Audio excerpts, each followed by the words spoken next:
So what we're going to do is we'll give you an update of KSM as well as our other projects we're currently working on in northwestern BC. But we're primarily going to focus on KSM because that is our core asset.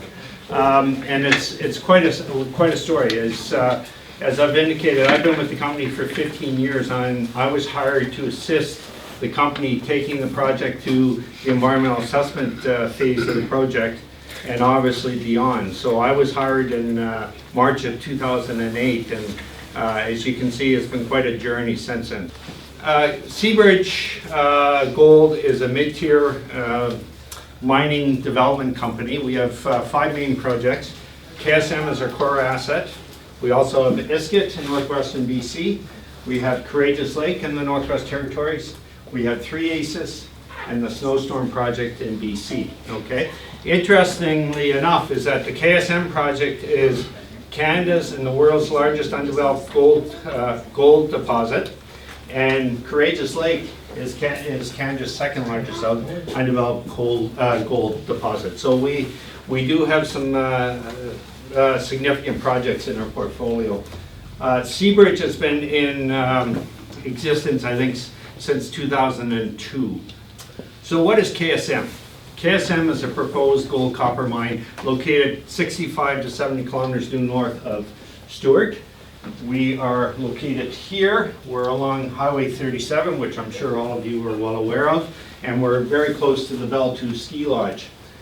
Aspects of the project are within the Nisga'a, Tahltan, and Tsawwassen traditional lands. And we also work with the Gitxsan and Gitnell First Nations on informing on the project and developments. We initiated our environmental assessment in March and April of 2008. It took us 8 years to get to, or almost 7 years to get to the project. And out of that process, we were approved provincially in July of 2014. Federally in December, and we also had to undergo an environmental assessment to the Nisga'a final agreement. So there was 3 formal environmental assessments completed on the project. So it was a substantial amount of work. Elizabeth and I worked very closely along with several world-class engineering firms. And at the peak time, I think we had over 300 to 350 people working on the compiling the document. If you're interested, out in the front office, the actual document that we put together, there was 36 4-inch binders that were submitted as part of our environmental assessment. They're in the bookcases out front. There was over 40,000 different pages of information. So it was at the time, it was one of the largest environmental assessment that Canada had ever undertaken. We've been extremely active since 2007 when we started exploration on the project, and to date we spent over $700 million, and I think what's we're quite proud of is over 80% of that expenditure has occurred within the province in northwestern BC. So we are very much focused on working locally and contributing and becoming part of the local community. We've always said Seabridge's strategy is to find a joint venture. We develop projects and we de-risk them, and that's what we're doing for KSM. We want to find a major mining company who is responsible enough to build and operate this project the way that we envisioned it from day one. Okay. I indicated that Seabridge is a significant gold resource. We have over 170 million ounces of gold. We have over 28 billion pounds of copper. We have over 600 million ounces of silver, and we have, well, almost, what's that, a billion tons of molybdenum. So it's a significant mineral resource. It's the Golden Triangle. This area has significant mineral endowment, and this is something that this area should be extremely thankful for. In addition to KSM being the world's largest undeveloped gold project, is also the third largest undeveloped gold or copper project in the world. So it is a significant resource. So what do we have? Well, It's a project that consists of 5 mineral deposits, starting here on the left side, on the western side of the map. This here is the Unic River. We have the Kerr deposit in the south, we have the sulfurites, we have the Mitchell, we have Iron Cap, and then, excuse me, we now have East Mitchell, which is located here. We are proposing to open pit and underground mine these through block cave mining methods, with the waste rock to be deposited in the Mitchell and or potentially the Matag Creek Valley. We will have a water storage dam that will be located downstream of all our proposed areas of activity, which will be used to trap any contact water runoff of the site. This water will go through water treatment plant prior to release to the environment, and it will flow down Sulphurets Creek into the Unic River. Interestingly enough, because of the presence of the Mitchell deposit and the natural erosion of that Mitchell and oxidation of the Mitchell pit, we are getting extremely poor water quality within the Sulphurets and Mitchell Creek area, and as a result of that, no fish can live within the system right here. It's high copper, high iron. However, fish, especially salmon, do occur within the Unic River. We will build an access road off the existing Eskay Creek mine. What we're referring to as the Coulter Creek access road. We'll put one bridge across the Unic River and bring it up into the mine area. In order to handle our proposed mining waste, we're looking at mining 2.3 billion tons of ore. We will build a 23 long kilometer over to our proposed tailings management facility. This tunnel will be a twin bore tunnel, and it will have electric trains running in it in order to transport personnel and supplies from this area as well as ore over to our proposed processing tailings management facility. Excuse me.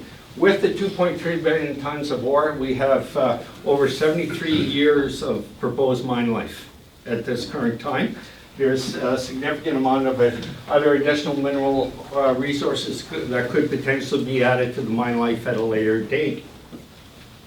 Within our proposed tailings management facility, we will have our process facility located here where the ore will be processed, and we'll extract the gold, copper, molybdenum, and silver, and we'll send that off-site for transport and processing, or for sale.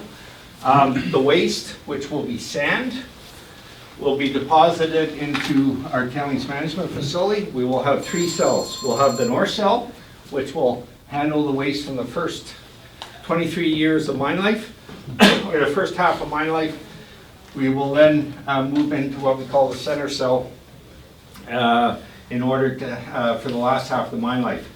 Throughout the whole of the mining operation, there will be a lined center cell, and that center cell will be used to handle the 10% of the waste, which is what we call the cleaner tails, but is essentially the pyrite mineralization, which could potentially cause long-term water quality effects. We will put that in a line facility and keep it underwater so it does not go acid and does not impact the receiving environment, either into the Treaty Creek or Keegan Creek. That was one of the key considerations and aspects that KSM and Seabridge changed during the environmental assessment due to concerns raised by the indigenous groups and the local populace here. So, and we were pleased to change that. So that was one of the more significant design changes that we did make to the project as we went through the environmental assessment process. In order to access the property, we will construct a Treaty Creek access road off of Highway 37, and we'll come up into there. We'll also bring a power line which will parallel, the Treaty Creek access road, and this will be our primary route for personnel and supply. As I said, everything will go through the tunnel in order to supply the mining operation. There will be a switching station located here at just on the other side adjacent to the Northwest Transmission Line, which parallels Highway 37, and that will bring clean hydropower from the BC power grid into the KSM site. Is there anything I'm forgetting, Elizabeth? I don't think so. I just wanted to maybe call to your attention this side of the project, because later on in the presentation we're going to be focusing on some of the efforts that we're doing. So just wanted to point out the Highway 37, this access road here, which is Treaty Creek, and then this side of the project. So we'll be going into a little bit more detail on that aspect of the project in the presentation. Okay. People may ask, why are we proposing to put tailings there? We did a very extensive evaluation. We looked at over 15 different sites, and we involved the local indigenous groups in our review. And by far, from both an environmental management point of view and minimizing, ensuring long-term geotechnical stability and minimizing water management aspects, this was located as the best alternative. So recently, you heard me talk about 5 deposits: Kerr, Sulphurets, Mitchell, Iron Cap, and East Mitchell. East Mitchell was added to the project in the end of December 2021. We purchased it from our adjacent neighbor, who was the Pretium Resources, who at the time owned the Bruce Jack operating gold mine, which is located right off the end of this lake. Essentially what East Mitchell is a faulted off top of the Mitchell deposit, and essentially if you look at that, East Mitchell has moved 400 meters towards the east. Okay, so it fits just like a puzzle on top. You can actually map it, and there's no mineralization underneath the bottom. And as you can see, it fits just like a puzzle right on top of that. So we acquired that in, 2020. I said 2021, and it was a significant addition to the project because it added almost 26 million ounces of gold.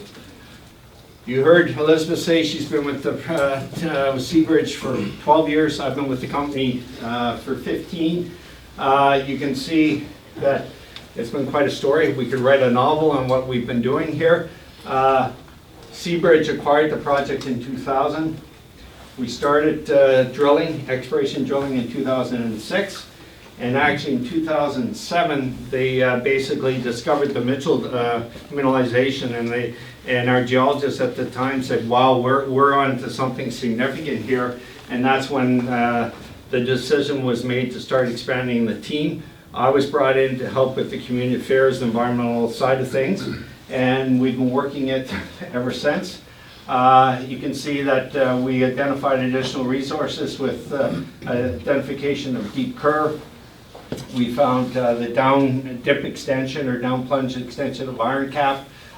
Basically, we bought the East Mitchell deposit in 2020.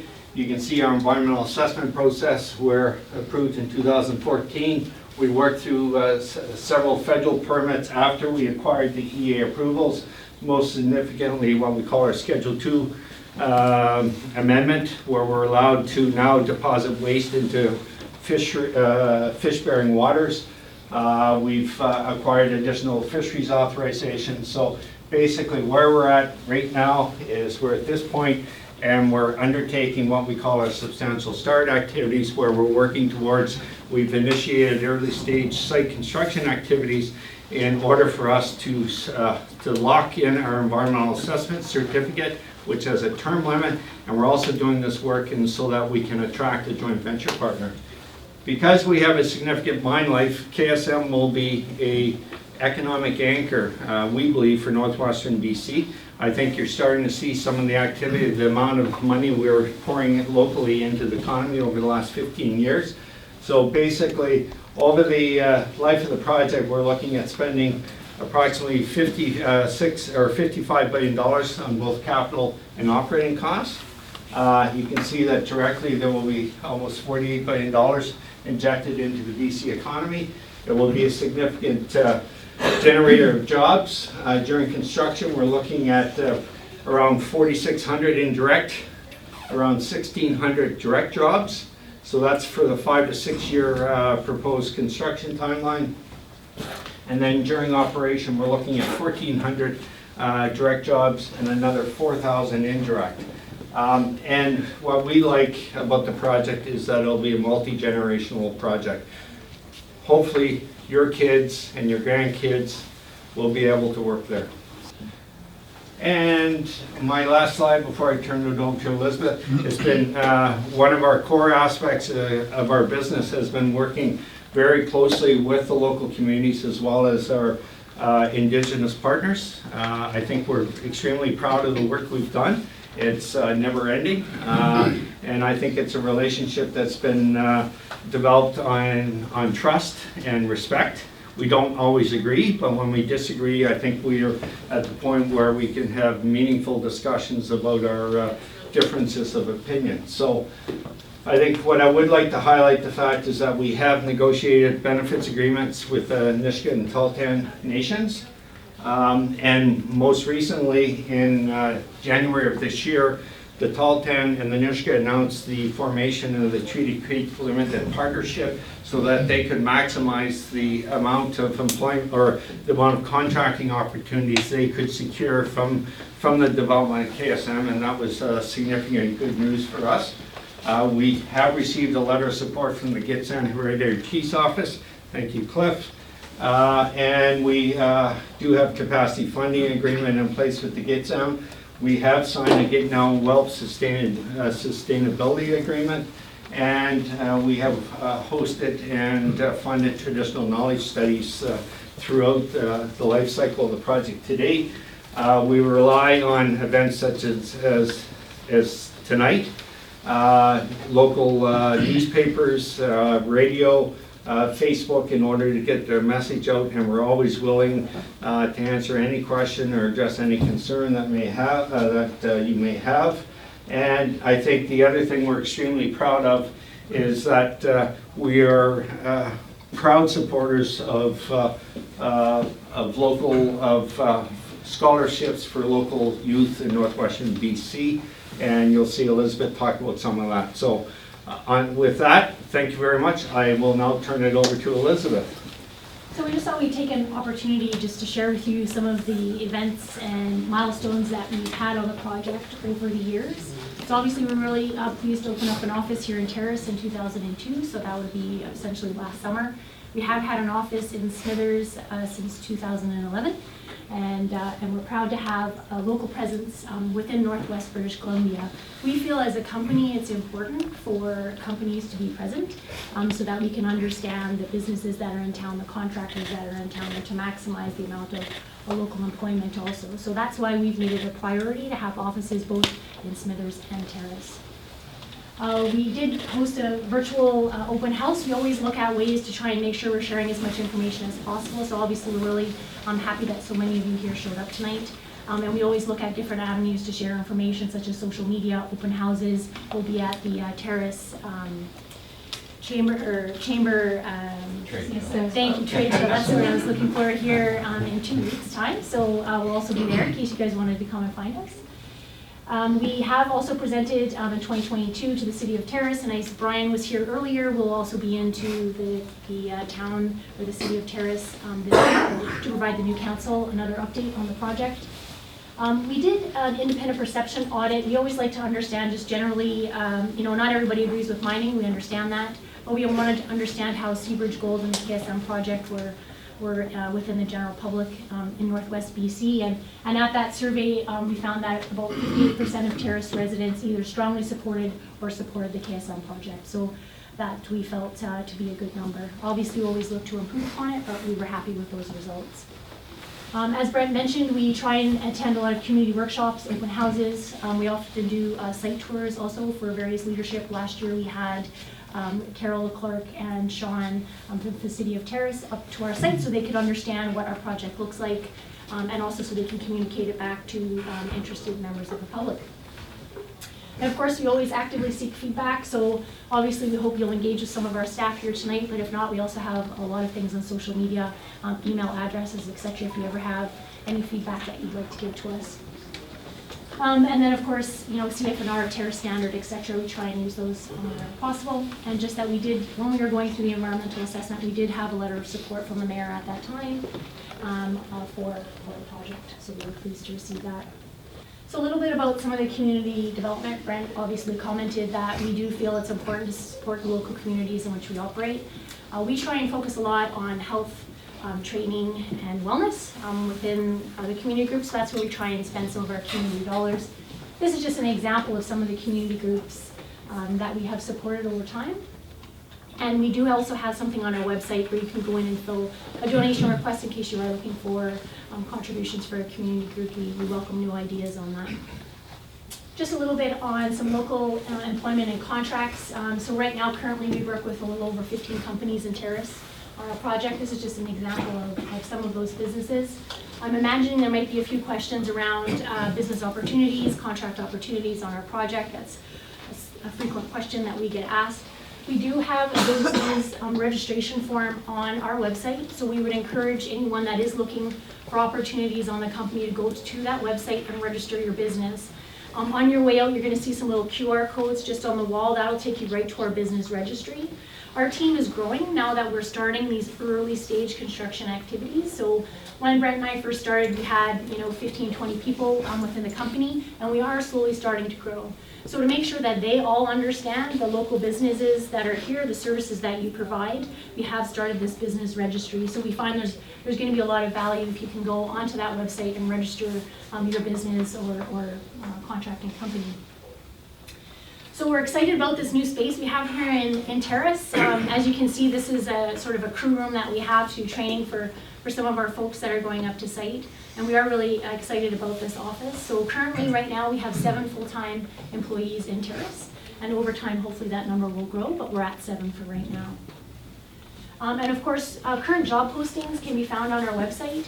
One thing we have noticed is that there are sometimes jobs that are available with Seabridge, but we also have jobs that are available with our contractors. So on our webpage, you'll see a various different lists of some of our contractors. So again, if people are wondering about job opportunities, on our webpage it will also list out some of our contractors that provide services for us, because they may have jobs posted as well, not just with Seabridge. So we wanted to make sure we communicated that. Seabridge believes strongly in building up the community in terms of education, and so these are some of the initiatives we feel like we've tried to put our money where we've said we will, and that is around training and education within Northwest BC. So we first started in 2012 contributing to the BC Aboriginal Mine Training Association, which was focused on upgrading skills. Then we moved to the Coast Mountain College, which of course has a campus here, and we were really pleased to see some of those students at another career fair we attended, where they're still using our trades trailer and some of the tools that we bought for the program. And then finally, what we've done is we've switched to a little bit of a different model where we actually sponsor students directly. So if students are in post-secondary education, whether it be college or university or upgrading skills, they can apply directly to us, and we offer student bursaries. So since the inception of that project is all of Northwest BC, available for residents, but we have contributed $180,000 to students specifically in Terrace. So a little bit about KSM. So we talked a little bit about some of the history of the project. So Seabridge started out as being an exploration company. That is really where the core strength of the company is. And over time, really in the last 2 years, we've had a little bit of a change, a little bit of a pivot. And what we've done is we've started working on some early stage construction activities. So what that meant is previously we had our geologists working on the ground, we had drills working on the ground, and that was our core area of focus. We also used a lot of helicopters. Helicopter companies really liked us. But we needed to shift away from that. We needed to get access roads into the site. We needed to get camps into the site. We need to be able to advance all the technical studies we're doing on the project. And it's really difficult to do that if you don't have access roads, if you don't have beds available for your staff. So really, over the past year and now into this year, that's where we're focusing our activities. So one of the main messages I'd love for all of you guys to get today is we haven't actually started the full project construction. We're not there yet. We have started those early stage construction activities by setting up some camps and trying to get some roads in so that we can continue all of the technical studies that we need to do to advance the project. They're all really important, but we need to have people working that are happy to be there, that have a nice bed, that we have sufficient beds, and we're getting a little bit away from that helicopter traffic because, of course, in the wintertime, it's, you have changing weather and stuff like that, so we wanted to get roads and start doing some site preparation work. So that's where we've been focusing. So some of the other things that we'll do, of course, is hopefully going to put us in a position where we're more attractive for that joint venture partner that comes in. They're going to see that there are some access roads You can actually put people in camps now, so it's a better proposition for them business-wise. Brent mentioned the fact that we have an environmental assessment certificate, so of course as we advance the project, we're also going to obtain this substantial to start decision and be able to lock in that permit for us over the long term. Our budget roughly for 2023, just to give you an idea, is about $230 to $250 million. That's what we're planning on spending. And as an example, in 2022, we had upwards of, well not upwards, we had, our max bed capacity was 350. So that was the maximum number of people that we had at site. And we did have a few different camps just to be able to accommodate all of those people. And as we continue to advance some of those activities, we're trying to get a little bit more bed space for our folks working at site. And we did sign over $170 million in contracts for the project. And of course, we continue to look at hiring people from the local communities and local contractors. So when Brent had the map up on the screen, I just focused you on the right-hand side of the map because of course that's where a lot of our activities have occurred. So on this side right here, this line, this is Highway 37. So for those of you that haven't been to this site, if you were to drive 3.5 hours north, go to Kitwanga and head north from there, 3.5 hours and you're going to drive past this location on the highway. So just south of Bell 2 is where we're putting in this access road. So really the activities we focused on, I'll kind of go high level and then I'll show you some photos over the next few slides, is we put in a bridge over the Bellarine River. We've started this access road into our project site. We've put a camp in here. We've continued this access road to about 17 kilometers to about right here. We started working with BC Hydro. Brent commented before that we were going to get power line into the project. If you've driven up there before, you know that Highway 37, the Northwest Transmission Line, pretty much parallels Highway 37 for a portion of time. So we've had BC Hydro in here putting in, or starting to put in, a switching station so that they can step the power down from the Northwest Transmission Line to their substation, and eventually we'll be able to move it across the highway and parallel the access road into the project, providing us with green power. Over the years, we have also started to establish a camp just over on this side, again recognizing we need beds so that we can get in and do those technical studies that we've had to do. And we have established a camp just up here called Potter Camp, again giving us some more bed space. So again, it's an early stage construction activities that we've been focused on. We have not started the entire project. We are quite small on the whole scheme of things when this project does go ahead, but it's important for us to get those camps, those roads, and some of those site preparation activities completed. So these are some photos of the work that I just described on the previous map. So starting here, you can see Highway 37. So just on this side of the project, the hydro line is right here. BC Hydro went in there last year and they've started clearing the site, getting ready to put that substation in. So Seabridge Gold has paid for all of those works, but of course BC Hydro does all of the construction activities. Apparently they have quite high standards for someone to actually be able to join into their power line, so they do those activities. And then of course we will take it from there across the highway into the KSM project. Down here on the bottom, I mentioned we need to have beds. We need to be able to support the people we've got working on our site. So of course we put in a camp just on the other side of this highway, and we refer to it as Camp 11. We're really original on the naming, but anyways, Camp 11. So what we've done here is we've worked with our indigenous partners as well as our government regulators, the main one being the Department of Fisheries and Oceans in this case. And we've designed a very large fish habitat compensation project. So essentially what it's going to be is a series of ponds with interconnecting channels where fish are going to go in and overwinter and grow and then move into the river systems. So we're targeting coho and dolly varden there. If you know coho habitats, they love those little back sloughs where they can grow and get a lot of food, and so that's what we're targeting there. Because of course the Bellarine River is right beside it. It's a large river, fast-moving, cold system that's turbid. This is going to be groundwater fed, slow moving, and provide some nice habitat for them. So as you drive by the highway, in case anyone is heading north anytime soon, this is what you're going to see. And then of course I mentioned on the other side of the project, we just had that additional camp space being prepared, and that's a slide of that camp pad going in. The Treaty Creek Access Road, so this is the road that's going to come right off of Highway 37. We've also had to put in a bridge to get over the Bellarine River.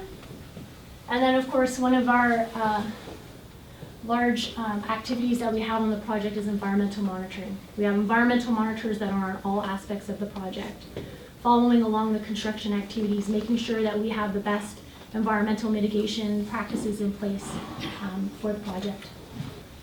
In addition to the environmental monitors that are actually at the construction sites, in addition to that, we have a very comprehensive environmental monitoring program. So Cliff is going to be very familiar with all of these because he reviews all of our documents. But we have folks that are out in the field monthly, including in the wintertime, collecting water quality data as an example. We want to make sure we understand what the environment is going to be like at the site before we get in there with the major project. So that over the long term, we can see if we are making any changes to the outside environment, and if so, then what mitigation measures can we put in place. So we need to understand, as an example, for hydrology, or how much water is there, when is it there, is it spring, summer, fall, and we need to be able to design our projects based on all that information. So this is just an example of some of the programs that we have in place, and we use a local contractor for that. And then finally, this is a favorite of mine, so I kind of slipped it in here. But we actually have two projects in Northwest BC. The KSM, which is certainly our flagship project, which is the largest, where we spend the most amount of effort from all of our team, the most amount of dollars. So a smaller project, about 40 kilometers away from KSM, is called the Iskut Project. So I mentioned before how the bread and butter of Seabridge is exploration. So we have our exploration team in at the Iskut Project, trying to find any gold, copper, etc. that may be there. When Seabridge acquired the project, what they also acquired in this large land package of mineral tenures for our exploration team, one dot on the map was an old mine site. Some of you may have heard of Johnny Mountain Mine. It was in operation in the late 80s and early 90s. They were in there for about 3 years. So when Seabridge acquired the Iskut Project in 2016, they made the commitment to reclaim the Johnny Mountain Mine site. So we've been working there since 2017, essentially trying to return, the end objective is to return this landform to what was originally there. So taking down all of the old buildings, it's doing in situ hydrocarbon remediation where there was any fuel spills previously, it's closing all the portals and the adits, doing all sort of revegetation work there as well, and making the landform as close as possible to what it was. So it's an exciting project for our team, but it is also in Northwest BC, not too far away from KSM, so I did just want to mention it highly. And then finally, we did want to take the opportunity to brag a little bit, because we have the stage, so I'm going to take the opportunity. We did win an award this year for the work at Johnny Mountain, so we were really happy to have that award. And of course, we worked very closely with the Tahltan Nation on that project. It's within Tahltan territory. And this year, also one of our directors received an award from the Association of Mineral Exploration, so we were really pleased to see him acknowledged for all of his expertise and work over time. And then of course, Terrace actually here out in the room, but she was recognized as by the Women in Mining Canadian Indigenous Student Trailblazer Award. So we were really pleased with her receiving that award. And then of course, Brent and I, through the work we did with the environmental assessment over the years, we were both very ecstatic to receive an award from the Association of Mineral Exploration as well. And this is kind of our final slide, just to kind of try and tie it all together, some of our corporate priorities and where we've tried to put our time and effort. And that is to engage as much as possible with local communities so that people understand what the project is about and what we're doing. We spent a lot of time and effort on all of our environmental programs, trying to make sure that we have optimized and maximized those environmental programs in terms of their technical skills. We wanted to be a responsible and trusted member of the community where we work, and we really feel that the way to do that is by having the local people working within the communities. And of course, contribute to the economic and social well-being of those communities. complete our technical studies to the highest standard, and of course, we're committed to the highest standards of good governance within our company. Love to open it up to questions, and we'll see if we can get them answered, and if not, I can always follow up with you, nothing like being in the hot seat. In case we can't answer it, or in case you want to submit something to us afterwards, this is got websites, phone numbers, email addresses. Okay. Please feel free. This gentleman here, I'll interject it. How far in have you pushed the Treaty Creek access road to present day? So it's in 17 kilometers right now. 17? Yeah, when we plan to continue those activities this summer, probably a little later this summer. We haven't started it up again from last year, but we're in 17 kilometers. We're about halfway into where the proposed process plant location would be, so, yeah. Just a second. Right there. So you said that you're largely an exploration mining company. So you said earlier you're going to look for a JV partner. Can I then assume that you're looking for somebody who has done execution of a project of the scale, Correct. including the operations? And is that then the time when you will decide if you're going to contract an EPCM or EPC contractor Correct. to build the project? So what we've done in order to, very good question. So what we've done to support and prepare for joint ventures, we have actually hired an EPCM at this point, or a modified EPCM. So we have a contract with Fleur, who are currently assisting us in managing our construction activities, because they brought an experienced team. You heard Elizabeth and I talk about we were a small company, 15 to 20 people, and we needed to expand beyond that. And this was not within our capability. So we've hired a modified, what we call a modified EPCM. So when we do a joint venture, that modified EPCM company will go with the joint venture, and basically will be then in place and ready to assist with the transition from KSM, from Seabridge into the new company. And there's no other contracts that would go to engineering companies? There's always potential contracts that go to other engineering companies, depending on what work is out there, but those contracts would be managed up to the EPCM. Yes. Okay. Calvin. The golden question. Yes. When's the likelihood of you finding a JV partner? Well, very good question, Calvin. You're aware of all the activity that's going on now with the recent offer for Newcrest from Newmont. We see activity here in the newspaper with Glencore taking a look at tech. So what we're very pleased to see is that mergers and acquisitions in the mining industry are in vogue again. So we are extremely confident that it should be sometime soon. So I mean, we have just come out of COVID over the last couple of years, and which knocked the socks out of. There was no discussions whatsoever during COVID, and so we're pleased to see the activity that's going up. The other thing is Copper Mountain was just purchased by Hud Bay Minerals as well in southern BC, so there's lots of activity going on, so fingers crossed. Okay. Any other questions? Come on, you're an easy audience here. What kind of a mineralization source creates the ore deposit? It's hot fluid, so basically there's geological models, and it's just diffuse. Your heat source is what you call a pluton coming up, various mineralized events, and it heats the surrounding groundwater, and these it mobilizes minerals, and they slowly percolate out. So ours are, given the age of the rocks, they're known for producing porphyry copper systems. So it's very diffuse, chalcopyrite, bornite. Your gold is tied up within some pyrite. Within the pyrite mineralization lattices, they're actually on the drapes over your pyrite crystals and all that. So it's, and then if you go higher up in the stratigraphy, you have what we call is the ice cream float. The nice rich ice cream float is, you get the Brucejack tiles style of mineralization, where you get lots of visible gold stockworks through quartz veining. So they're all related. It's just that the Brucejack mineralization is higher up in the stratigraphic column.